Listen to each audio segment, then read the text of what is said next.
Yo, what's up? I'm G.O.K.B. Take one.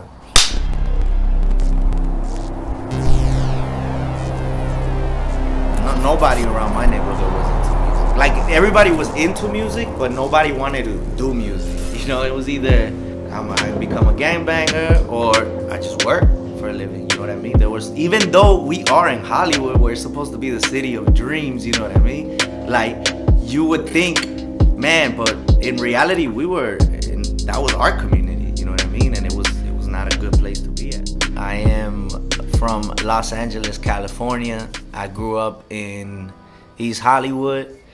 My parents are from El Salvador and Guatemala. Yes, sir.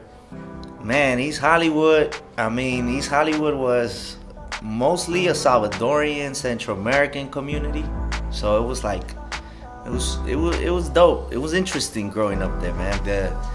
The inspirations there were different. You know, we would cross over a few miles and we're in West Hollywood, and this is like what everybody sees in the movies or in TV, you know what I mean? But we were like, damn, we are in Hollywood. So to us, like for somebody who grew up here, none of that celebrity thing means nothing to us. Since I was like 5, 6 years old, my mom would always play music every time she made me clean the house, you know what I mean? So like I started listening to all these, you know, like bands, and like my grandma, first of all, would, you know, she raised me as well, so like she would put her classics, you know what I mean, like Leo Dan and, you know, all the old school shit, Vicente Fernandez, you know what I mean, like, so my musical came from home. And then she put me in a pupuseria to sing at 5 years old, bro. I sang El Indio Quiere Llorar, and then I left it probably for a while, and then it came back to me in high school. I was in the 9th grade, and I heard Barrio Fino by Daddy Yankee, and that shit gave me a super spark, bro. And someone inside me said, yo, I want to be like Yankee.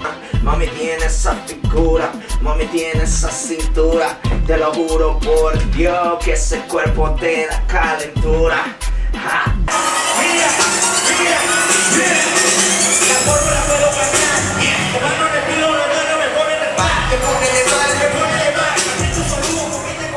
Reggaeton became so big here, like, and we have the influences from the hip hop here.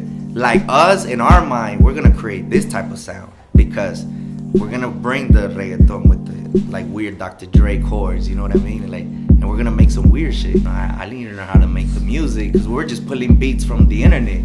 You know what I mean? Like, and then after that, I said, yo, I need to start making my own beats. I'm a hybrid, bro. Like, I do a little bit of everything. Like, whatever comes from here, bro. The story with Nicky Jam is that around that time, when I was doing like my demos and all that, like I was probably like 16, 17. I was performing in a bunch of stages all over LA, bro. Like Little Salvadorian, church festivals, like, you know, Central American festivals and like stuff like that. My cousin's like, yo, you should give your demo to this promoter I know. Like, he's my boy, and they're gonna do this big Calle Ocho festival in LA. Promoter was like, hey bro, what you doing the day of the show? Cause I need somebody with a license to help me drive and run errands because I'm gonna go pick up Nicky Jam. So we went together, we picked him up. Nicky Jam walks in with 3 people. He jumps in the car, and the first thing he tells me, he's like, yo, he's like, put the CD. And I was like, all right, cool. I put the CD, and it's beats, bro. And this fool just starts freestyling whatever he was seeing in the street, you know. And he's in LA, he's all happy, you know what I mean.